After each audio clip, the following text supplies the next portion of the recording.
Umbanda acredita em Deus? Você está com Beth e Patrícia da Umbanda na Prática e dirigentes do TJR. E aí, Paty, será que a gente acredita em Deus? Vou colocar a gente, né? Porque a gente também é da Umbanda. Polêmica, hein? Polêmico, é um tema muito polêmico, inclusive até por conta da Igreja Católica aí que instituiu que a Umbanda, não só a Igreja Católica, os evangélicos, acho que até mais do que a Igreja Católica, instituíram que a Umbanda era uma religião do demônio, né? Então, e aí se a gente acredita em Deus, quem que é Pai Oxalá? Vamos entrar nessas questões. Saravá, Pai Oxalá, Oxalá, babá. Mas antes, curta, compartilhe, comente, seja membro do nosso canal, vem pra cá. Membro. Mais de 40 aulas já tá aí já. Tem muitas informações e formações, conteúdos relevantes que a gente dá em aula dentro do nosso templo. Então vem pra cá que tem, assim, tudo aquilo que você precisa saber no Umbanda. Se você é um iniciante, melhor ainda. Se você já tem alguns anos aí, tá querendo se preparar muito mais, melhor ainda. E se você já sabe bastante coisa sobre a Umbanda, que bom, porque aí você vai complementar, vai rever algumas coisas e também, talvez, quem sabe, aprender algumas coisas novas. Até porque, meu irmão, eu vou falar, eu tenho 25 anos na espiritualidade e nem de longe eu digo que estou pronta, que sei tudo. Tem muita coisa ainda nessa caminhada. Na verdade, né, na régua final, a prática ela fica muito melhor quando a gente tem uma base teórica, né? Não que a base teórica seja mais importante, mas ela contextualiza, ela dá sentido, e por isso é importante a gente dar lá para os nossos médiuns e abrimos para quem queira, seja da onde for, qualquer lugar do Brasil, até fora dele, né? Até fora através dele, aqui dessa plataforma. Alunos também de fora do Brasil. Agora, falando sobre o nosso tema, né? Pois é. Bom, muita gente tem essa dúvida, né? Umbanda acredita em Deus? Inclusive, muita gente, Paty, deixa de ir na religião porque essa religião não é de Deus.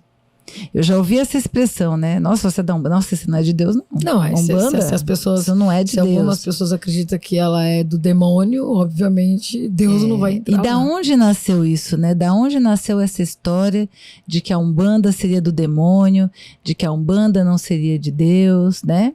A gente tem aí todo um contexto histórico para explicar isso, né? Que a gente não vai trazer aqui para não se aprofundar nesse nível, porque isso é uma coisa que é facilmente encontrável, mas é importante a gente entender que quando a gente está falando de crença, né, naquilo que a gente acredita, a gente precisa entender que faz toda uma diferença a gente saber quando a gente está pisando em algum lugar, no que ele acredita, como ele trabalha, o que é visto aqui. Muita gente vai, né? Eu sempre ouvi essa expressão, você vai para a Umbanda pela dor ou pelo amor, e é antiga, mas é super verdadeira, né? Eu gosto de ditado popular porque eles têm um fundo de verdade muito verdadeiro. E essa frase é uma verdade, né?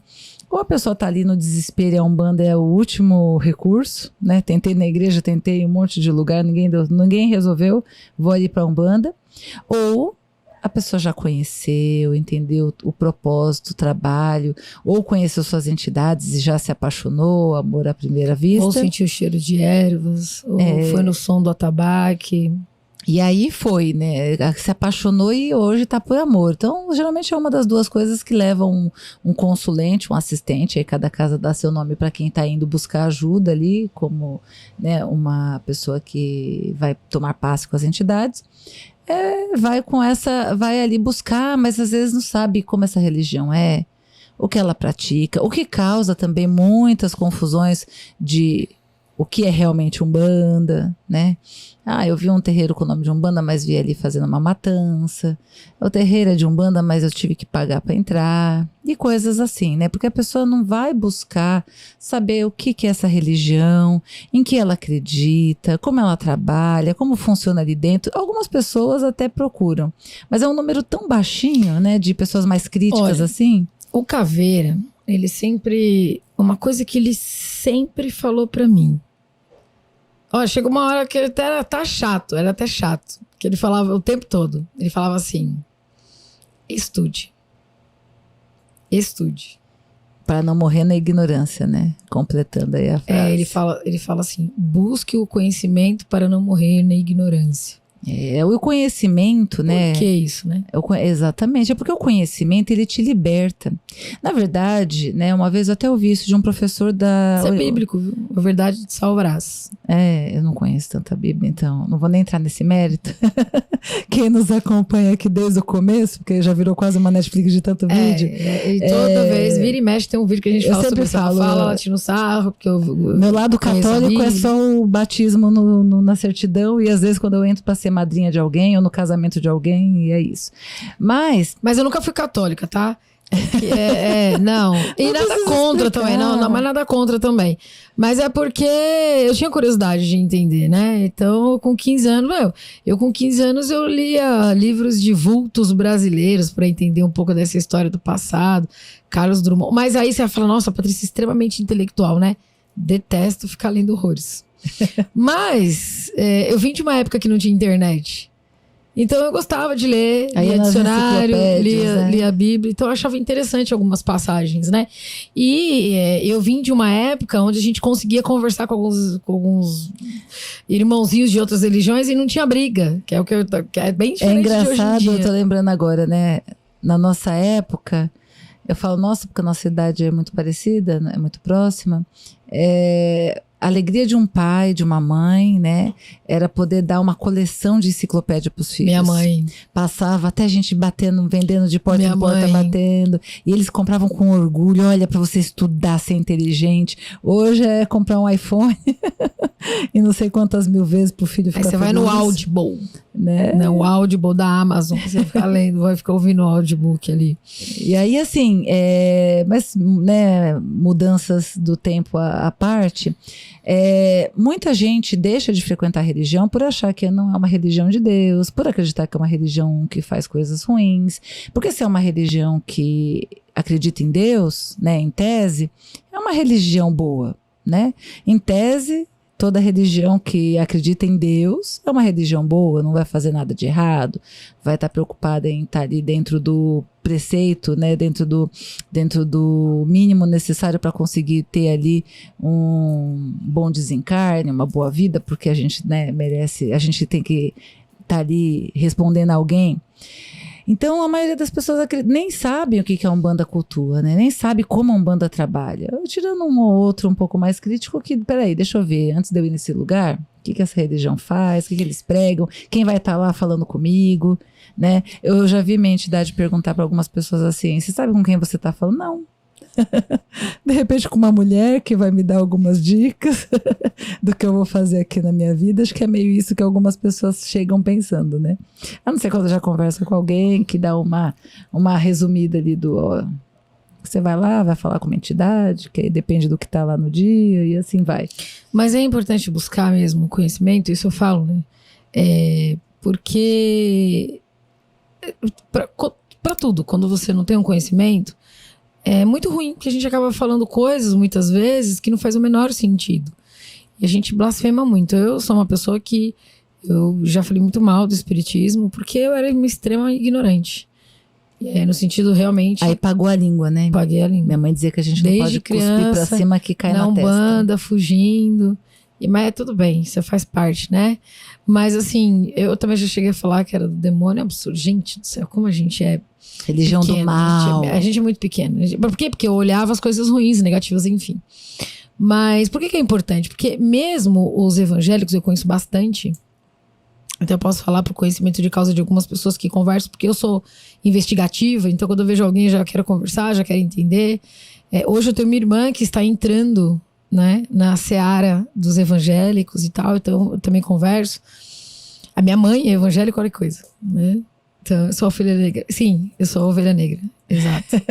Então, assim, o que acontece é que... Por que é importante a gente buscar? Porque mesmo na igreja evangélica, né, nessa religião, na seara dos evangélicos, também tem as suas vertentes. Porque todo mundo acha que é a mesma coisa. A única coisa que a gente pode dizer que essa religião ela é única, eu acho que praticamente é a católica.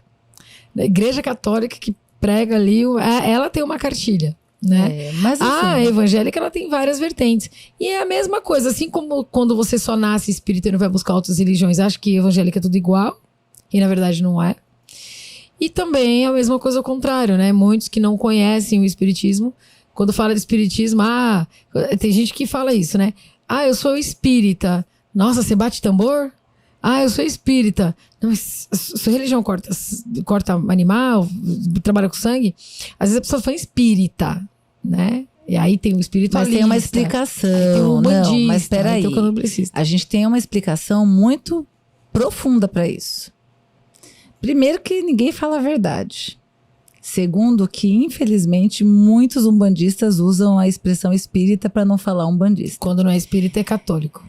Normalmente usam o espiritismo, que é assim, uma coisa mais leve, eles entendem, né? Mais aceita na sociedade. Então, para não dizer logo que é umbandista, eu acho engraçado porque, né, meu lado, né, da psico, que de vez em quando entra em ação, eu começo a conversar com alguém, aí, sou espírita.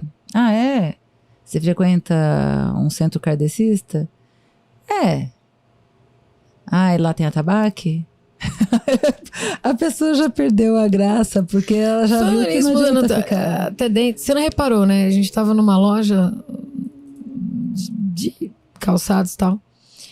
Aí eu tava falando pra moça, né? Falei, é porque eu sou um bandista? Eu percebi, sim. Você percebeu? É que eu sou discreta. Ela deu uma travada. Na hora que ela falou... Não, ela parou assim, tipo... Jesus tenha misericórdia. Aí ela deu uma disfarçada. Tal, engraçado porque as reações são diversas, né? Eu desde muito, sei lá, desde quando eu sempre falei que eu era um bandista. Eu nunca tive isso, eu acho tão bonitinho. Os nossos jovenzinhos que já assumem, né? A gente teve um médium que falou pra namorada, né? Eu sou macumbeira, hein? Já vou avisando logo. Tipo, não mexe com a minha macumba. E acho bonitinha essa coisa do pertencimento, né? Do defender ali, do patriotismo na religião. Porque a pessoa vem de uma geração que é um pouco mais solta, né? Antigamente as pessoas estavam muito preocupadas com eu vou perder meu emprego, vou perder meu amigo, né? Tem gente que tem amigo que não sabe que é um bandista, porque tem medo de perder a amizade, etc e tal. Olha, se eu conversasse com o pessoal lá do Aruanda, eles fizessem uma ligação e falavam, e aí, Patrícia, como é que tá aí embaixo? Caveira, por exemplo, me perguntando. E aí, como é que tá aí? Eu falei, Caveira, aqui tá difícil. Aqui você fala uma coisa, o pessoal quer mudar suas ideias. Você fala que você é um bandista, o povo faz cara feia. Devia ser uma coisa natural, né? Eu sou um bandista e você? Eu sou da Pentecostal. Pô, que bacana, cara. Você é feliz lá? Como é que é lá? Então lá é uma assim, conversa assim, de pessoas uma sadias, conversa normal. né? E eu acredito que isso vai existir um dia. Talvez a gente não esteja encarnado. Tão longe, né? Mas talvez vai existir. Não, mas existe, viu? Existe. Não tem, mas é que infelizmente ainda não é uma maioria. Quando você fala uma religião adversa, ou uma religião que as pessoas, elas... ignoram, né? No sentido de ignorar. É uma coisa tão absurda. Sim. Mas aí tem gente que já fala, aí falando em Deus, tem gente que fala assim, tá, você é um bandista. Não, mas tudo acredita em Deus, né? É porque se acredita em Deus é bom, né? Tipo isso, tem né? gente que acredita em Deus e não é bom. Exatamente. Existem muitas igrejas que, em tese, né, tem a base nos ensinamentos de Deus, na Bíblia, né, que seria o livro de Deus e assim por diante, que faz muitas atrocidades, que a gente vê tanta coisa. Porque, na verdade, o problema não é a religião. Eu insisto em dizer, a religião é linda, seja ela evangélica, católica, messiânica, né? Enfim, toda religião ela é linda, porque ela tem o propósito de unir o homem, de ajudar ele a chegar até um ser supremo, seja ele Deus ou o nome que quiser dar, né? Alá e assim vai. Buda, Zeus. Então, assim, a partir do momento que tem alguém com o propósito de ajudar um grupo, uma filosofia com a proposta de ajudar você a se elevar, fugir daquilo que vai te impedir de crescer, de evoluir como espírito, ela é muito bem-vinda. Mas é claro, infelizmente, do lado de cá tem sempre um homem, que às vezes interpreta com um mínimo de prejuízo, e aí a gente tem uma religião assim um pouco melhor, mais sadia, às vezes com um médio nível de prejuízo, que é onde as pessoas acabam tendo uma vivência tóxica, prejudicial e até mesmo às vezes traumáticas, que faz a pessoa não querer mais estar na religião ou enfim, afetar a vida dela inteira. E tem umas que estão no nível hard aí de, né, toxicidade e afeta a vida das pessoas. Mas isso na Umbanda, isso na Igreja Católica. Mas sabe por quê? Porque se fecharam os religiões. hospícios, né? Na verdade, é porque, infelizmente, eu passo, tirando algumas religiões, eu tive um professor, já falecido, infelizmente, quando ele me deu, foi o meu primeiro professor de psicologia. Nossa, ele me fez me apaixonar pela psicologia, né? Esse professor, ele dava aula para os pastores da igreja, não vou dar nome, né? Mas é uma igreja muito famosa, uma das maiores aí que existe. E eu conversava muito com os professores, eu sempre tive muito esse perfil, né? Até porque as idades não eram tão distantes assim, né? Embora ele já era, além de mestre e doutor. E eu conversava muito assim, na hora do intervalinho, eu ia lá para a lanchonete, comer alguma coisa, sentava com eles para conversar. E esse meu professor, que me fez me apaixonar pela psicologia, eu conversava muito com ele, e ele me contou que ele recebia, era um dos melhores, inclusive, para fazer, para ensinar as pessoas a persuadirem os fiéis. Né? Eu sempre tive a minha ressalva aí com algumas questões. Ele recebia o quê? Financeiramente ou recebia guia? Quando fala com um bandista, tem que pensar em tudo isso, né? Ele recebia financeiramente, ele era contratado dessa grande rede de igrejas, porque tem em todo lugar, e acredito eu que tem em todo o país, né? Pelo menos todos os lugares que eu já visitei, tinha alguma. E ele ensinava os pastores a serem persuasivos, a convencer. Eu treino pessoas, né? Minha empresa de treinamento. E há muitos anos atrás eu fiz um curso de PNL, Programação Linguística, que tinha bastantes pastores lá, que era aprendendo para poder usar, para poder convencer. Eu acho que e aí a gente está falando de conhecimento, eles estão buscando, na verdade, habilidades, né, digamos assim, técnicas para poder aperfeiçoar seus conhecimentos e tal, mas a intenção com que, e aí vem, né, os Exus mirins, com que intenção é feito isso, né? Porque quando você persuade, não vou nem dizer persuasão, mas quando você envolve, influencia de maneira positiva, colocando as pessoas como protagonistas, né? No sentido de fazer com que elas andem com as suas próprias pernas, desde que você ensine as pessoas a serem livres psicologicamente, né? Para que elas tomem as suas decisões com responsabilidade, muito válido, porque existem técnicas e ferramentas eficazes, altamente eficazes, que tanto o terapeuta transpessoal usa, a gente que é mentor também, não só espiritual, mas também profissional de desenvolvimento humano, que é o meu caso, a gente usa também. Então tem técnicas que você precisa o quê? Apenas usar com responsabilidade, com moderação, fazendo com que realmente, né, a intenção seja fazer com que a pessoa ela ande, ela caminhe, ela vá, né? Exatamente. Agora, quando você aprende tudo isso e leva a coisa para uma outra vertente, aí é perigoso, né? Exatamente, mas assim... Aí se torna perigoso. Tudo, na verdade, né? Olha, eu não tenho a veracidade da história, porque história não é minha área, né? Eu também sou professora. Mas isso quem me contou foi um pseudo professor de história. A princípio, nunca vi aula dele, aparentemente parece alguém sério, enfim. Que o criador da arma criou a arma com a ideia de fazer um objeto de defesa, de proteção. E o que virou a arma? O mesmo objeto criado com a intenção de ajudar, né, virou algo que foi usado para matar, que foi usado para roubar terras, para ter poder, para roubar espaços, para poder se colocar acima, para poder, né, enfim. E inclusive, segundo ele... Te dá poder, né? Eu não fui atrás, porque realmente é tanta coisa que a gente tem para fazer, eu falei, eu não vou confiar, porque geralmente quando eu vou falar alguma coisa, compartilhar alguma coisa, eu vou buscar a fonte para ter certeza que aquilo é verdadeiro, porque é tanta fake news que a gente tem que tomar cuidado para não ouvir uma informação e transmitir ela de forma irresponsável. Então, por isso que eu tô deixando esse adendo, que eu não sei se a história é verdadeira, porque eu não fui atrás, eu só confiei nesse meu colega, professor, que me trouxe essa informação. E aí ele falou que o cara se matou, Quando ele percebeu que a criação dele, que era para um bem, né, para uma defesa, virou um instrumento usado para o mal, porque aí você não tem controle, né, sobre o que vão fazer com aquilo que você dá, né, se matou. Com o próprio instrumento que ele mesmo criou. Essa é a história que ele me contou. Não sei se é verdade ou não. Se vocês souberem e tiver certeza, comenta aí pra gente. Mas por que eu tô trazendo essa analogia, né? É porque eu sempre penso, eu nunca vou direto na maldade, né? A pessoa é maldosa, a religião é ruim. Eu sempre penso o seguinte, eu acho que tudo nasce da boa vontade. Eu já vi criança, né, falando, eu vou ser pastor. O que você vai ser quando crescer? Eu vou ser pastor. E a vontade inicial de quem quer ser um líder religioso, seja padre, seja, né, outro dia eu ouvi o padre Marcelo Rossi falando, né, desde criança ele queria ser padre, né, enfim.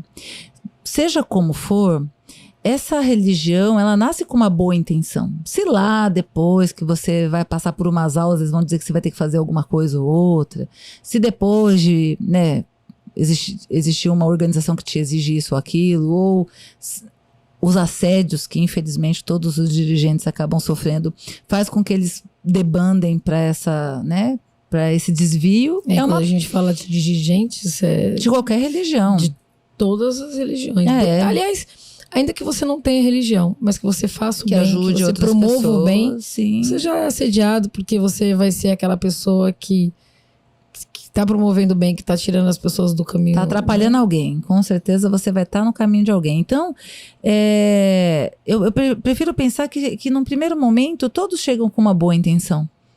Só que nem todos, infelizmente, ficam, né? Nem todos conseguem manter essa boa intenção e trabalhar em cima desse propósito. E aí seguir ali num propósito adequado até o final. E aí com isso a gente vê tanta coisa errada nas religiões, aí tem gente querendo não ser de religião nenhuma, ou que joga aí tudo... me faz pensar, bom, uma coisa é fato, Deus não criou a religião, porém... O homem precisa de alguma coisa para ajudá-lo a se organizar para chegar lá, né? Ele não criou religião, mas os meios que fazem com que essas religiões elas se reconectem, né? Ou se elas se conectem, porque religião quer dizer religar-se, né? Ao sagrado, que te ajuda, né? Essa comunidade que muitas vezes a gente se separa por grupos e tudo mais. Todas elas falam de amor, pelo menos é a proposta. Num primeiro momento, pelo menos. No primeiro momento. De crescimento, né? De harmonia, de amor, enfim. Quando a gente fala em Deus, quando eu penso em Deus, eu penso em algo muito, muito maior que tudo isso, né? A própria criação da natureza, porque a Umbanda, ela é o quê? Ela tá no seio, né, da mãe natureza. Né? Ela tá... se a gente pensar em religião, né, e no seu significado de religar-se a algo sagrado, à natureza, a si próprio, porque não deixa de ser, somos parte, né, da natureza, somos parte de Deus, enfim, a gente vai encontrar um instrumento para nos ajudar, porque sozinho é sempre muito difícil. Não, impossível. Mas que a gente não precisaria da religião e que para você acessar Deus, que Deus está muito acima da religião, isso não tem dúvida. Não tem dúvida. E aí a gente já até antecipa aqui a resposta, né, do começo do nosso podcast. A Umbanda acredita sim em Deus. A Umbanda é uma religião monoteísta, a gente acredita em um único Deus, que a gente dá o nome de Olorum. Né? De Olorum. Agora, tem aquelas pessoas que confundem Olorum com Oxalá. Oxalá, no sincretismo, faz o papel do Jesus. Isso, do Jesus no sincretismo Cristo, né? ele seria Jesus, que seria o Filho de Deus, mas dentro da história, né, dentro do conceito aí daquilo que se traz da Umbanda, que também está ali um pouco ligada no Candomblé, porque a Umbanda é uma religião feita de várias misturas aí, e também tem um pouquinho dessa essência. Religião / filosofia. Exatamente. Ela vai ter a visão, por exemplo, no caso de Oxalá, que muita gente confunde com Olorum, vai ter muita gente que vai confundir porque não entende que dentro do sincretismo que ele seria o Filho de Deus, né? Ou ele é o próprio Deus, ou ele é o Filho de Deus. E para quem não reconhece o sincretismo, porque a gente entra naquilo que o pai Joaquim, o preto velho da pátria, sempre fala, nós não temos uma cartilha para partir dela, então a gente vai pelo conhecimento, pelas coisas que as pessoas trazem.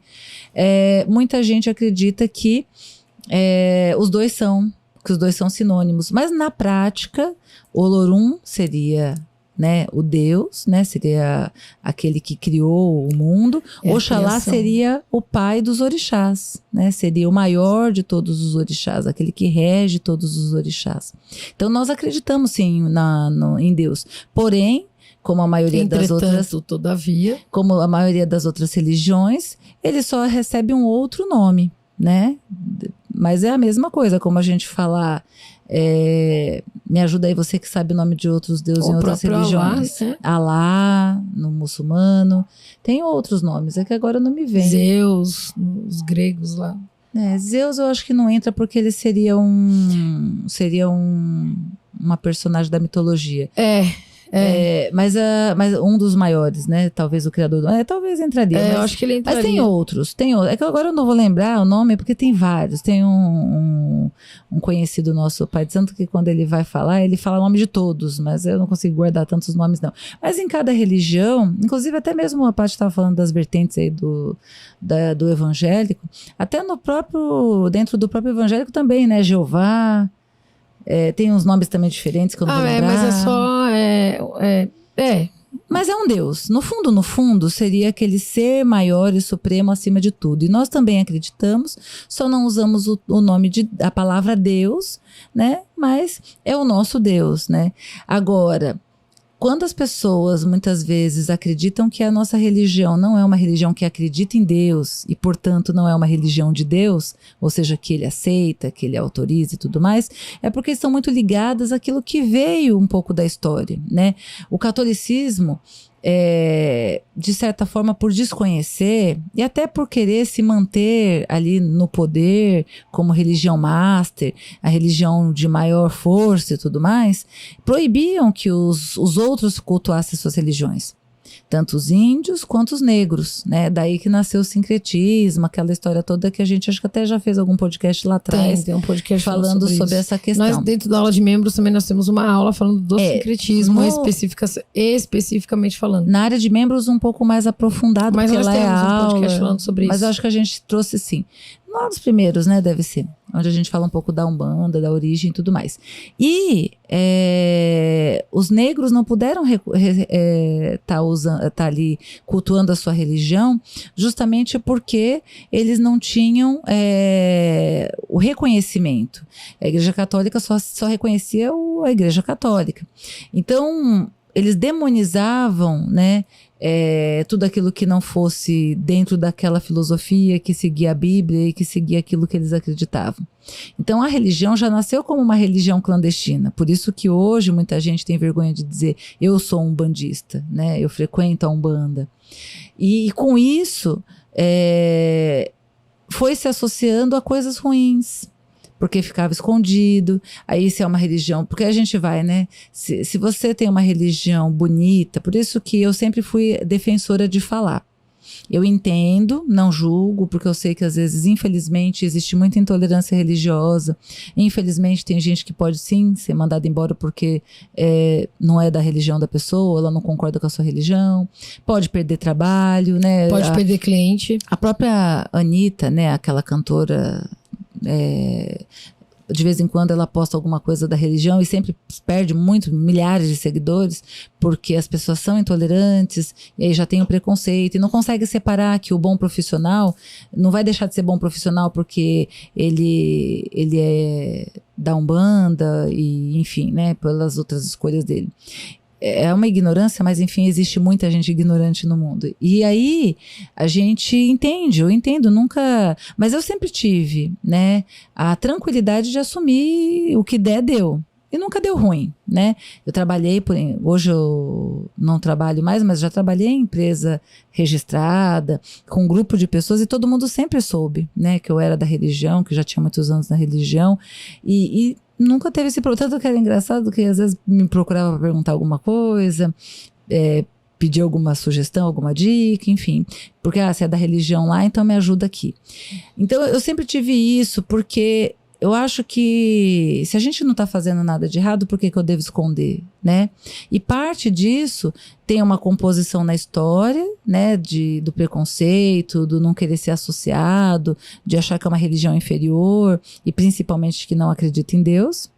E existe também, né? Aquelas pessoas que acabam deixando de assumir pelo medo da consequência disso. Eu vou perder um amigo, eu vou perder um trabalho, eu vou perder um emprego, e deixa de assumir a sua própria religião como se estivesse fazendo uma coisa errada. E isso dá mais peso para aquela visão errada. Porque essa religião é boa, por que você não assume? Por que você não fala? Por que você esconde das pessoas? Se você não está mentindo, por que você não pode falar abertamente? Por que você está cochichando se você tá falando uma coisa que todo mundo pode ouvir, que, né? Então, assim, o cérebro, ele leva esses questionamentos. Se a religião é boa, por que tanta gente esconde ela? Porque as pessoas boas não estão lá? Estão, só não assumem, né? Só não querem ser vistas e associadas. Muitas pessoas não assumem pela ignorância alheia mesmo, né? Existem pessoas que têm fadiga de ter que explicar o que seria Umbanda, mesmo conhecendo, né? Mas ele tem fadiga, tem preguiça de contar, porque acha que a pessoa é muito ignorante, não tem, talvez, também paciência. Alguns vivem Umbanda, mas também não sabem explicar muito bem, então entra num ponto. Então... E assim se arrasta muitas coisas que são desconhecidas, né? Mas eu acho que aos poucos, eu acho que assim... Mas hoje a gente tem um grupo seleto muito maior do que antes, dizendo que é umbandista. Exatamente. Às vezes, né, na terapia, por exemplo, às vezes a pessoa precisa ser colocada de frente para aquilo que é um gatilho que incomoda ela, para ela conseguir superar aquilo, né, se sobrepor àquilo, encontrar sua força em cima disso tudo. E eu acredito que para a religião, assim como para os homossexuais, assim como para os negros, né? Para tudo aquilo que é alvo de preconceito, né? E de não só preconceito, mas também de rebaixamento de valor, desvalorização, né? Dentro da sociedade, ele precisaria ser colocado mais vezes para as pessoas se habituarem a isso. Eu vim de uma geração, por exemplo, que o homossexual tinha que se esconder, porque senão ele não ia ser aceito, ele não ia ser respeitado. E hoje eu acompanho um grupo de jovens, né, uma geração um pouco menos, não que tenha acabado, mas um pouco menos intolerante, que consegue ver e naturalizar, né, como ver um casal hétero e tá tudo bem. Antigamente, se visse um casal gay, era perigoso todo mundo parar. Era um grande evento. Era um grande evento. Hoje não, você vê num shopping, né? A gente foi resolver umas coisinhas. Você vê passeando assim e tem sempre um ou outro mais preconceituoso que ainda olha meio tortinho, mas a grande maioria é como um casal comum. Então, assim, a gente precisa colocar na cara das pessoas para elas poderem ver que isso é normal. Enquanto fica escondidinho, ela vê de vez em quando, ela, né? E depois quando ela vê, igual, por exemplo, pessoas com deficiência. Eu lembro que perto de onde eu morava tinha um menino com deficiência. Ele tinha alguma deformação, mas poucas vezes a gente via ele, porque a mãe dele escondia. Só que de vez em quando eles fugia e a gente via rapidinho. E aí todo mundo achava que era um monstro, porque a falta de informação, falta de conhecimento. Criança, né? Tinha medo, não passava na casa e tudo mais. Hoje, o que mais tem é crianças com deficiência e adultos, enfim, convivendo na sociedade. Por quê? Tanto porque a sociedade foi introduzindo isso paulatinamente, né? E até por uma exigência até mesmo legal, né? Para receber benefício e tudo mais. O pai teve que pôr na escola, a mãe teve que dar um jeito de se organizar. E aí, com isso, hoje, o que antes era super estranho é super natural. As crianças estudam com uma criança especial, né? Vou usar esse termo que nem é mais correto, mas enfim, é o que é mais socialmente conhecido, com naturalidade. Então, aquilo que a gente coloca na frente das pessoas se torna natural, né? Mas precisa colocar. Então, por isso que eu fico cheia de orgulho dos nossos jovenzinhos que tão novos já assumem. Tudo bem que a gente já teve médium mais velho que também tinha essa postura de, ó, na minha empresa ele já sabe que sexta-feira é dia do meu compromisso, e às vezes até pede para me pedir, ó, pede lá para pro nosso setor melhorar. A gente já teve médium assim, então não é só dos jovens. Religião é uma coisa assim, exceto se você... É que eu acho tão pessoal. É pessoal, é tão íntimo, né? É pessoal no sentido de você não precisar abrir para todo mundo. Eu concordo, né? Mas também você não precisa esconder, ficar né? levantando bandeira, mas eu entendo o que você fala. Você tá falando para aquele grupo que quando alguém pergunta, a pessoa se esquiva ou mente, né? Exatamente. Porque isso vai tirando a força da religião. Mas a religião, e aí agora a gente vai, porque nós somos apaixonadas pela nossa religião, é uma religião linda, é muito legal. Às vezes chega gente no nosso templo que fala assim, nossa, eu não achava que era isso aqui, eu esperava tanta coisa, mas nada do que eu vi aqui. E fiquei surpresa positivamente, porque eu achava que eu ia encontrar várias coisas aqui que eu não ia gostar. Vim por curiosidade, vim porque alguém insistiu muito e estou surpreso positivamente, ou às surpreso vezes eu não sabe dizer o que é, mas tem uma coisa assim que envolve. Mas é porque fica com medo, né? Chega lá, essa religião do mal, vou chegar lá, vou ainda ver mais coisas... assim, depois do advento da internet, né? A gente até brinco aqui para quem acompanha a página, eu tô sempre falando. Eu já tive muito medo do espiritismo, né? Principalmente porque eu tinha medo de incorporar, de cair e tal, não sei o que, enfim. Olha onde eu tô. Da Umbanda, no caso, né? Da Umbanda. Mas, não, tem algumas igrejas também que você... Você falou do espiritismo? É, muito parecido. Mas assim, eu digo o seguinte, que se for... O medo que eu tinha, se eu visse certas coisas na internet hoje, mas nem a pau eu pisava no terreiro, mas nem a pau. Porque tem coisa realmente que extrapola um pouco, né? Dificulta um pouquinho a pessoa entender que aquilo é Umbanda. E depois entender que a Umbanda não tem uma cartilha. Logo, a Umbanda... É aquilo e outras coisas, né? Aquilo porque dá um nome. E a Umbanda, ela é cura, caridade, transformação, ela é acolhimento. Toda ritualística, como acontece, ela não tem ela tem aquilo que o dirigente tem como experiência, como ele aprendeu, como funciona, com a vertente, enfim. Então, até a pessoa entender tudo isso e ver um corte, muitas vezes, de um único minuto, é um grandíssimo desafio. Mas quando a gente fala de Deus, quando a gente fala... da criação divina, eu poderia ficar aqui horas enumerando a criação divina, o espelho, né, de como a Umbanda tem refletido a criação. Eu acho que só o fato de você desencarnar e você ter a ajuda da espiritualidade, desse contato, né, de um lugar para o outro, né, a própria perfeição da natureza onde a gente está inserido, porque nós fazemos parte da nossa natureza. Quando a gente fala... Não tem como a Umbanda não acreditar nisso tudo, né? Nem Umbanda. Quando você fala da maior máquina e a mais linda e perfeita que é o ser humano, gente, né? Que é a nossa máquina, a criação, humano, né? De como nós somos feitos, né? Colocado ali bonitinho na barriga de uma humano, mãe. Ele é, na verdade, o nascimento, o desenvolvimento, a fecundação. Se a gente for parar pra pensar, é tudo muito perfeito, né? E mais do que isso, falar que na Umbanda não tem Deus quando você recebe das entidades tanto amor, sendo nós imperfeitos que somos, irradiar, incorporar, ter contato com entidades de luz tão lindas que vêm nos ensinar, que não nos julga, que nos abraça, que nos... Gente, não tem como falar que dentro da Umbanda não tem Deus, que a gente não acredita em Deus. E para resumir, né? A cura, os milagres, a direção, enfim. Sim, e para resumir, né? Então a Umbanda é uma religião monoteísta, ou seja, que acredita em um único Deus, porém, esse Deus tem os seus representantes, né? Que exército bonito, viu? Exatamente. E aí a gente tem os orixás, que estão ligados à natureza, que foi criada por quem?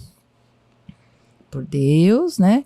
E a partir da força desses elementos da natureza, dessa força da natureza, a gente tem os caboclos, que seria também um outro exército que a gente tem aqui, mais próximo da gente aqui na Terra. Caboclos. Porque os orixás estão um pouco mais distantes da gente no sentido do nível energético e tudo mais. E nós temos os caboclos que vêm aqui. O fato, como é que a gente não vai acreditar em Deus, uma vez que a gente tem um espírito que já encarnou várias vezes, que aprendeu lá, quebrou a cabeça, errou, acertou, foi acertando um pouquinho mais em cada encarnação, até chegar no ponto de não preciso mais encarnar, já consigo, né, não precisar aprender, descer para aprender, descer é maneira de dizer, né, não preciso mais encarnar para aprender, mas eu ainda vou voltar para aquela crosta terrestre cheia de gente com maldade, cheia de gente com vaidade, com ego, né? Pessoas até que, quem sabe, não os prejudicaram. Muitas vezes. E agora eles vêm para nos ajudar. É verdade. Às vezes alguém que foi até intimamente relacionado com eles, e eles vêm aqui com todo amor. Até porque quem descobriu o Brasil não foi Cabral. Foram os índios. Vim aqui buscar com todo amor, trazer com todo amor a sua sabedoria, o seu conhecimento, o seu trabalho para ajudar quem precisa, a começar pelo próprio médium que o traz, né, em cada entidade aí que vem. Isso não é amor? E se tem amor, não tem Deus, né? Na sua perfeição, em tudo aquilo que a gente tem. Então, sim, nós acreditamos em Deus. A gente não fala tanto de Deus porque a gente tem os representantes deles que estão mais em contato com a gente. Então é como, falando a grosso modo, assim, bem a grosso modo, é um exemplo bem esdrúxulo. A gente tem, por exemplo, se a gente estivesse numa empresa, a empresa tem o CEO. Mas quantos funcionários têm contato e fala do CEO? Quase nenhum. Porque quem é o seu contato direto? Geralmente é o seu gerente ou é o seu líder. Então, até você chegar lá no CEO, né? Você tem outras pessoas ali que estão ali te ajudando em nome dele, né? Então, é meio que fazendo uma analogia aí bem é literalmente grotesca. Isso, em nome dele mesmo. A gente não fala tanto, Louvado mas isso... seja, se te lembra alguma coisa? É tipo isso. Então, assim, não é que a gente não acredite, a gente só não fala tanto porque a Umbanda, a base da Umbanda, ela é feita desses espíritos de luz. Aí a gente tem podcast lá no comecinho falando sobre isso, aulas um pouco mais complementadas lá no membro. São feitas de seres de luz, espíritos que já foram encarnados em algum momento aqui, em alguns momentos na Terra, e que hoje vem através da força de alguns dos vários orixás para poder nos trazer sabedoria, nos ajudar a lidar com as nossas dificuldades, fazer uma limpeza energética para a gente recobrar a nossa própria energia, reconhecer a nossa própria, isso aqui já não é meu, para a gente poder ter a chance de reconhecer a nossa própria energia e poder se conectar com a gente mesmo. Então, esses são aqueles que a gente tem mais contato. Mas isso não quer dizer que a gente não acredite em Deus, tanto é que nós temos aí vários pontos lindíssimos para Olorum, né?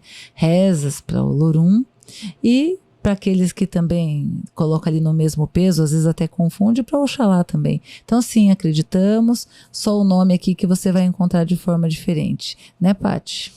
É isso aí, eu acho que, de novo, abrir a mente para o conhecimento é importante. A gente até indica os nossos podcasts para o grupo de estudo. Às vezes você está na Umbanda, não quer religião, não quer saber, mas gosta da Umbanda, tá fora da Umbanda, sei lá, quer montar um terreiro. E a troca é sempre produtiva, né? Eu sempre acho que é muito legal. Formas de olhar. Eu sempre falo assim, quando vocês verem o nosso podcast, façam as anotações, tem um caderninho só de vocês ali, conhecimento bandísticos, né, tipo isso. E debatam de maneira sadia com outras pessoas porque é importante a troca de experiências, tanto práticas quanto teóricas, né? A gente só precisa ter cuidado porque a gente tá numa era um pouquinho não, eu tenho razão, o que eu sei é o que é o correto e você não. É o que a gente fala, né? O né? objetivo não é brigar, não é discutir. A gente fala muito isso pros nossos médiuns. Às vezes eles nos trazem, porque lá não acredita em Deus, ou essa religião aí e tal.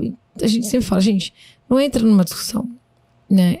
Quanto mais você sabe, E a gente precisa entrar nesse período da sabedoria, né? Na Quanto verdade, mais você sabe, quanto mais você conhece, menos se discute. a gente sempre repete aqui, né? A gente não traz verdades absolutas, a gente traz temas para vocês refletirem, levar para sua prática, olhar na sua prática como fica, como funciona, como vai ser, e a partir daí você seguiu com o que você achar que faz sentido para você. A gente traz as nossas experiências aí de algum tempo na religião, mas é claro que o importante é que você seja crítico para poder observar isso, para poder ver sentido nisso, porque a gente também não está trazendo verdade absoluta como a gente sempre faz questão de deixar bem claro. E acreditamos em Deus, porque Deus faz parte de tudo isso. A Umbanda está inserida no meio de tudo isso. E se você gostou desse podcast, curta, compartilhe, comente, seja membro. Gratidão por ter ficado até aqui com a gente. Deixe seus comentários, sua pergunta, sugestão e tamo junto nessa jornada espiritual. É isso aí. Axé. Axé para todos vocês.